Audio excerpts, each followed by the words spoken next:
Okay, so hopefully you found h prime of x on your own. So what you should have done is taken the cosine of x, plugged it in for t. So you'd have cosine of x squared, and you need to multiply by the derivative of cosine of x, which is negative sine x. On a free response problem, leave your answer like that, but of course on a multiple choice it might look a little different. So probably the negative would be out in front, the square would look like this, cosine squared x, and then times sine of x. Something like that. Okay, so let's get to some AP style free response problems. Those other examples are more likely to be on multiple choice. Okay, so on this graph we're actually going to modify it a little bit. So we're going to change a point just to make the problem a little easier. So we're going to put this point right here instead of the point at negative 2, 2. We're going to make it at negative 3, negative 2, and then just connect that there. Pretend that's a straight line, okay? All right. Oh, that's going to bug me. I'm going to fix it.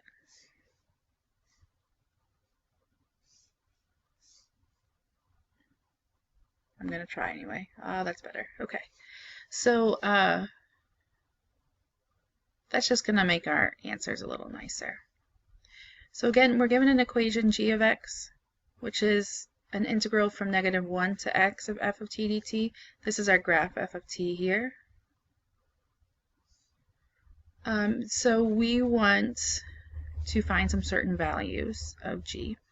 And so g of negative 6, if that's what we're trying to find, that just means I take negative 6 and I plug it in for x wherever it is in the equation. And in this case, it's just on the integral. So it's the integral from negative 1 to 6 f of t dt. Sorry, negative 1 to negative 6. And so what that means is on our graph, we're going to find the area from negative 1 to negative 6. Okay, so if we look on our graph, that's going to be this area here, and this area here.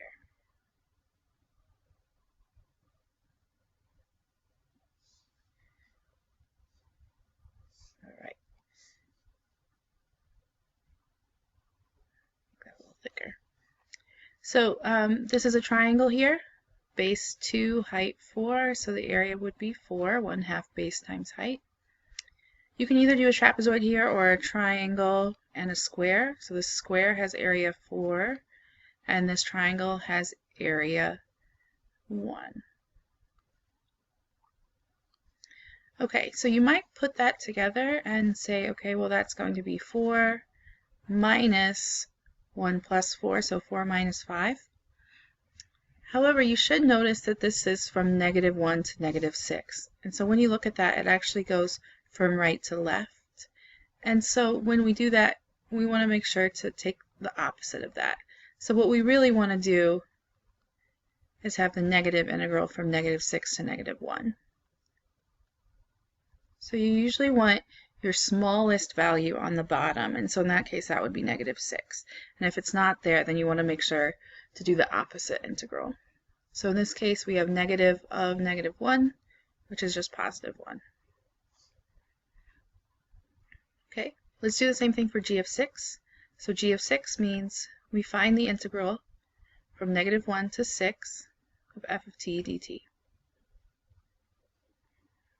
So that's already in the order we like, so we're good to go. We're just going to look at the graph.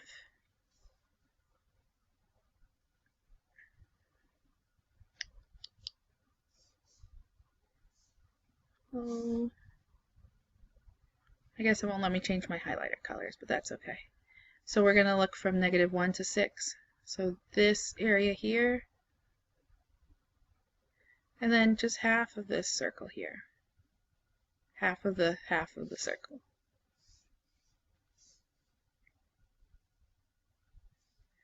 All right. So we've got this rectangle, which is 6, this triangle, which is 2.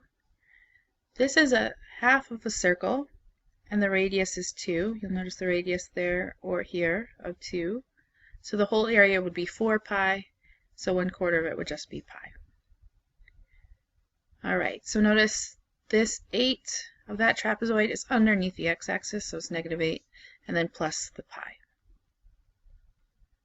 And that's our answer. It's just the area from -1 to 6. Alright, now let's find some derivatives. So g prime of 6. So remember that g of x is just the integral from 1 to x of f of t dt. So we need to find the derivative of that. So that's where the fundamental theorem of calculus comes in, the second one. So we're going to find the derivative. So we're going to take the x and we're just going to plug it in for t. So what that means is that g prime of x is just equal to f of x. So if we want to find g prime of 6, we just need to look at f of 6. And we have the graph of f up here, and we see f of 6 is this point right here, which is 2.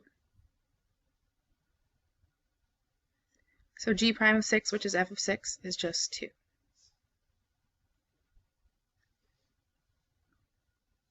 Alright, very similarly, we can find g prime of 2. So g prime of 2 means that we find f of 2. And if we look at f of 2, it's -2. So this graph is really the graph of g prime.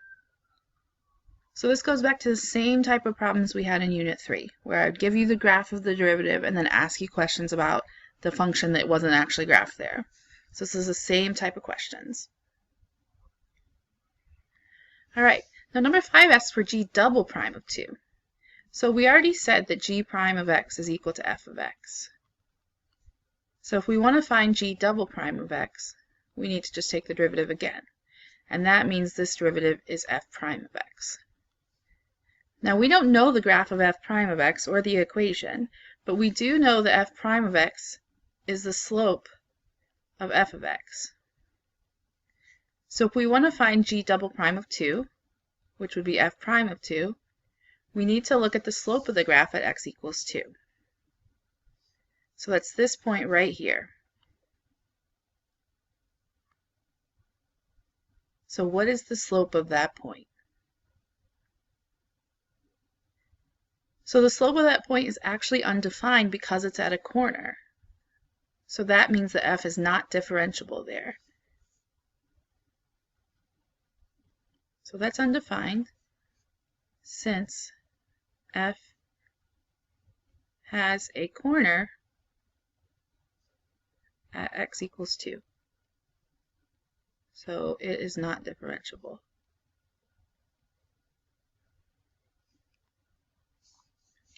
Alright, let's do the same thing for g double prime of -4.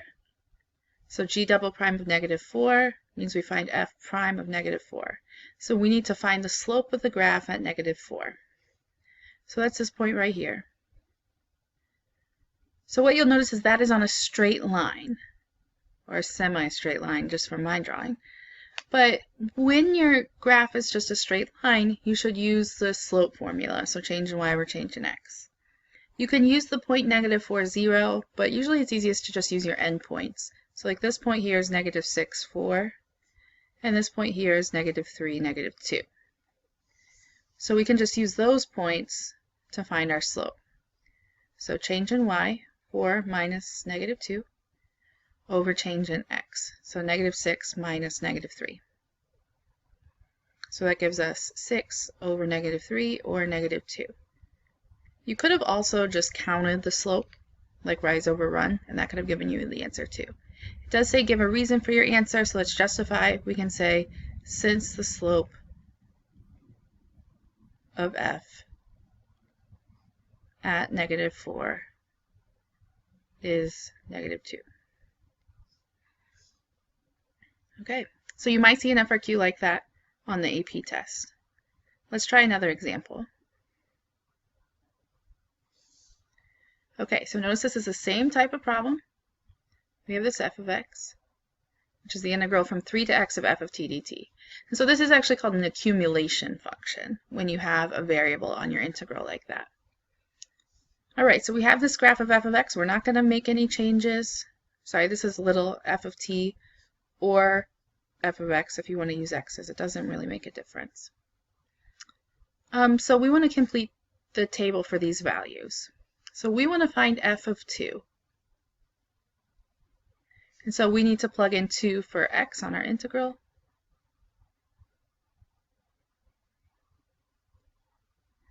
So again, that means we need to find the area on this graph from 2 to 3.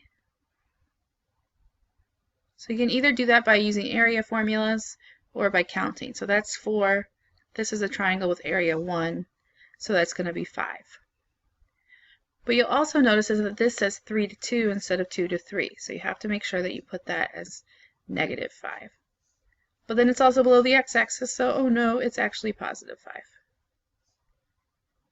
So keep track of those things. This is negative 5, but because this says 3 to 2 instead of 2 to 3, it's positive 5. All right, next we want to find f of 3.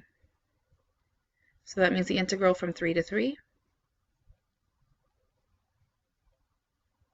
And that was one of our integral properties. That's just going to be 0. The area from 3 to 3 is just 0. All right, f of 5. So we want to find the integral from 3 to 5 of f of t dt. Notice that is in the proper order, smaller number on the bottom. So we're good to go. We can just look at our graph here. This is a triangle with height -6 and a base of 2. And so this area is -6.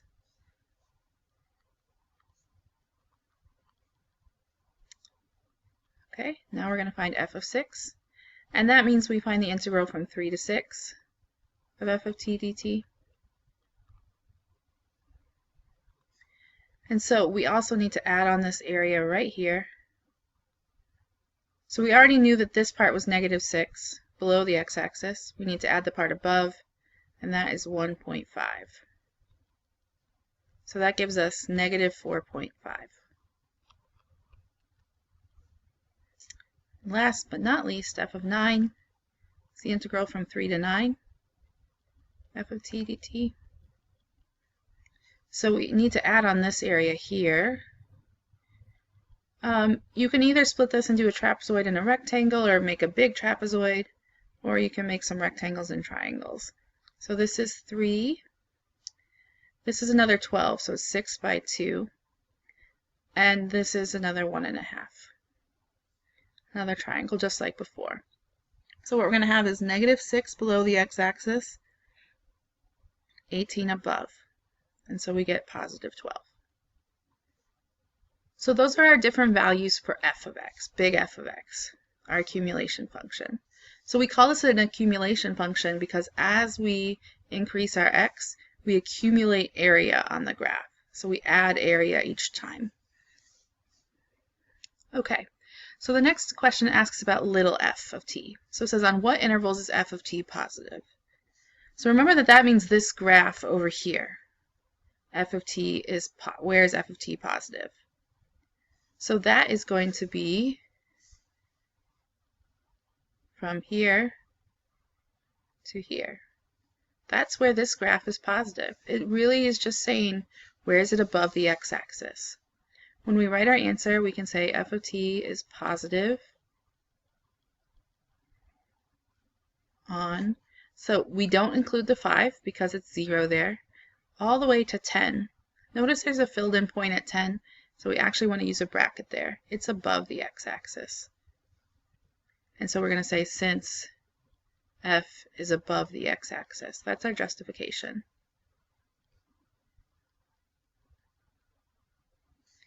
Same idea here for f of t negative. F of t is negative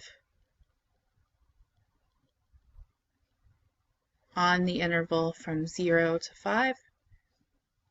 Since f is below the x-axis.